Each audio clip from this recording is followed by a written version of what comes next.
The longest living people in the world eat beans almost every day. Coincidence? Not if you understand homocysteine and the power of a nutrient called folate.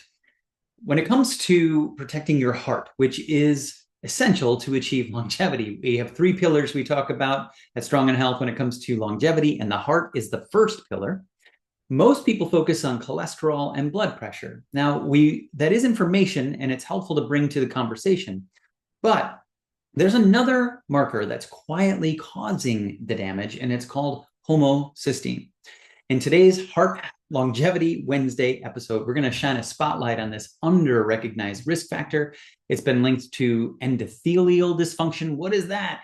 It's the first step towards heart disease. It's also been linked to stroke and blood clots and even cognitive decline and Alzheimer's. And we're going to talk about how low folate and other micronutrients can drive high homocysteine and how beans actually are going to be a huge piece of that puzzle. I'm going to start with a book that I think everybody should be aware of. This is a book that was created a long time ago when we're talking about heart health, called the Homocysteine Revolution. And the reason I bring this up is I keep, copies of this in my clinic, of course, because people need to know about other markers in the history and as to why this has been investigated as something that should be understood as a cardiovascular risk factor. And this book is fantastic in helping you understand it. I'm not expecting everybody to read that book, but I'm going to tell you I'm pulling from that book today.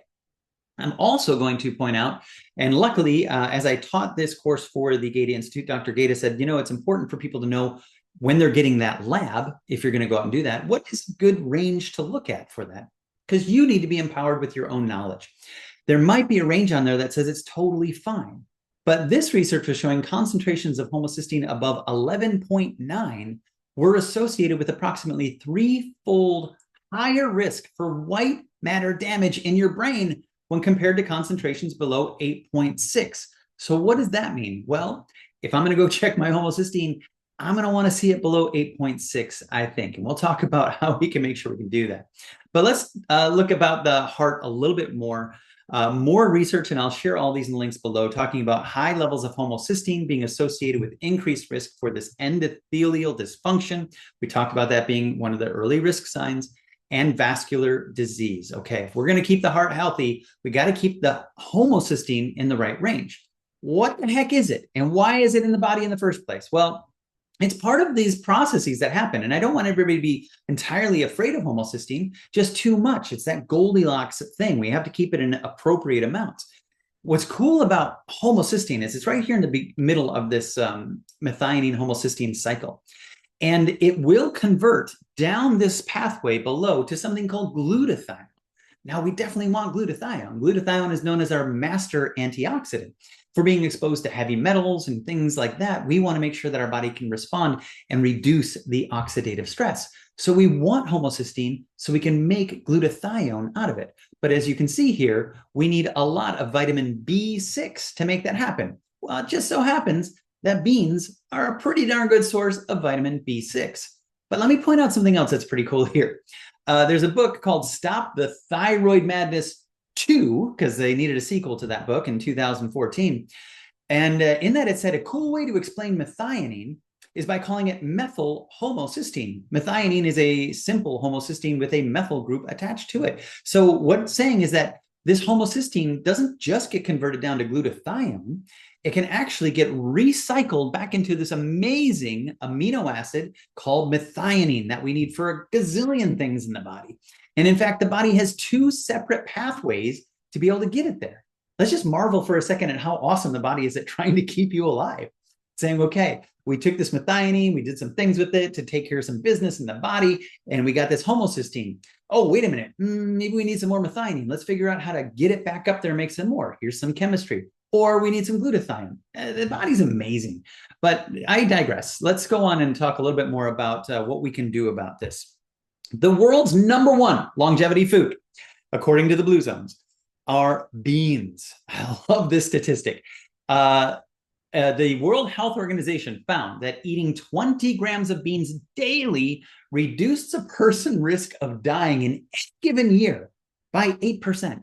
Okay, so if you just want to add 8% to your bottom line of trying to live for another year, I would eat some beans every day. And guess what? They're pretty affordable and pretty easy to get a hold of. My favorite is black beans. Now, black beans give you a ton of stuff. It gives you this protein. It gives you all this fiber, calcium, iron, magnesium, phosphorus, potassium, zinc, all these vitamin Bs, and specifically, oops, the wrong spot for that, but it's folate. So why is this folate so important? Well, first of all, we're probably not getting enough dietary intake, or we're getting low absorption for it in the first place. And I could talk for days about the importance of this when it comes to mental health, but to try to keep this video specific to the heart, I also want to point out that excessive alcohol use is going to cause low folate. Low stomach acid, or if you're taking an acid stopping medication, can cause low folate.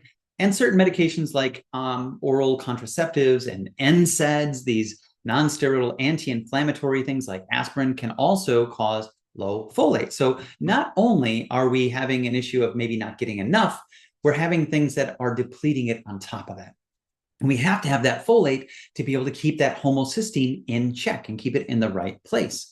So just to kind of balance this out a little bit and talk finally about cholesterol when people think about that so much, well, we need to have more of a conversation about this homocysteine, because it may be more about something we can do something about versus people being worried about only taking a statin medication. And I do want to point out that there's this place called the numbers needed to treat. And the NNT.com does look at a ton of research, and they like to point out that, look, statin drugs aren't the only answer. If you don't have known heart disease and you take it for 5 years, they say here that no lives were saved, according to the NNT, that 104 were helped preventing the heart attack, and 101 in 154 were helped preventing a stroke, but 1 in 50 were harmed developing diabetes, and 1 in 10 were harmed getting muscle damage. So the numbers needed to treat is an interesting resource to kind of just look at, let's balance the benefits versus the risks. And if we can actually find information that we can get a benefit upon benefit upon benefit upon benefit, like eating beans, then why aren't we doing that first and making sure that we're getting our other things that we can take control over under control? Now, I'm not saying we can't take cholesterol into our own hands and do a lot about that. What I am saying is that we should also understand other risk factors that are known and that we can test and we can learn about, and we can integrate things into our lives that are going to help us to be able to live longer and healthier and keep our heart happy. Our heart happy. All right. Thanks for sticking in there with me on this Heart Longevity Wednesday video. I hope it was helpful. If you have questions, concerns, or anything I said that didn't make sense or you disagree with, please leave a comment. I want to have a conversation, make sure that we're bringing the information that actually is valuable to you. We're actually giving you doable things that are affordable, that can be daily habits, that can actually move the needle for you in your health and get you closer to longevity. Have a great day.